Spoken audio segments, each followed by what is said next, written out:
সুধী বন্ধুরা কেমন আছেন সবাই? আশা করি সবাই ভালো আছেন। ট্রেডিং সলিউশন ভিডিও আজকে ভিডিওতে সবাইকে স্বাগতম। দেখতে পাচ্ছেন ইওর পে আউট অ্যাকাউন্ট ভাই লিখেছে রেস্ট্রিকশন ফ্রম মনিটাইজেশন।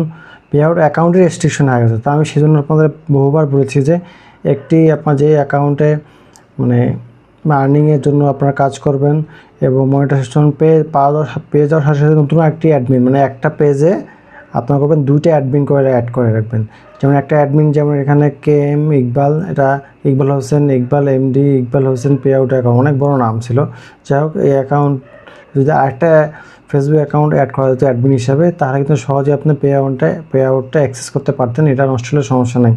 এটা অনেকেই জানেন না যে এটা হতে পারে আপনাদের একটা অ্যাকাউন্টে সমস্যা হতে পারে। আপনারা করবেন কি, নতুন কোনো ফেসবুক পেজ যেটাতে আপনি মনিটাইজেশন পেয়ে যাবেন সেখানে অবশ্যই দুইটা আপনারা করবেন, ফেসবুক অ্যাকাউন্ট অ্যাড করে রাখবেন অ্যাডমিন হিসাবে, যেন আপনারা সহজে এটা একটা অ্যাকাউন্ট নষ্ট হয়ে গেলে একটা অ্যাকাউন্ট দিয়ে অ্যাক্সেস করতে পারেন। বন্ধুরা আশা করি আপনারা বুঝতে পেরেছেন। অথবা এটা রিকোয়েস্ট করতে পারেন। এখানে রিকোয়েস্ট নামে একটা অপশন দেখতে পাচ্ছেন আপনারা, যে রিকোয়েস্ট রিভিউ। সো এইখানে যদি আপনারা রিকোয়েস্ট রিভিউ করেন তার অপশনটি দেখাবে, রিভিউ করবে।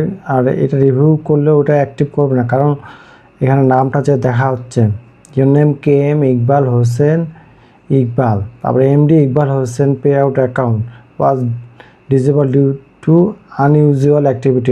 ইউজুয়াল অ্যাক্টিভিটিগুলো ভালো ছিল না। To reserve this decision requested review. তারা এটা ডিসিশনটি কনফার্ম করেছে, আপনি রিভিউ করলে করতে পারেন। তারা সেম রিভিউ করে দেখবে যে সমস্যা আছে কি না, এবং সমস্যা থাকলে এটাকে আর রেজিস্টার করবে না, এটা ডাইরেক্ট সাসপেন্ড করে দেবে। তাই আমি বলবো আপনারা একটা ফেসবুক পেজে যেটাতে আর্নিং শুরু হয়ে যায় সেটা দুটা অ্যাডমিন রাখবেন। ফেসবুক পেজের জন্য দুটা করে আপনারা পেজকে অ্যাডমিনের পারমিশন দেবেন, যেটা দুটো পেজ থেকে দুটা প্রোফাইল থেকে আপনারা এই পেজগুলোকে অ্যাক্সেস করতে পারেন। বন্ধুরা আশা করি বুঝতে পেরেছেন।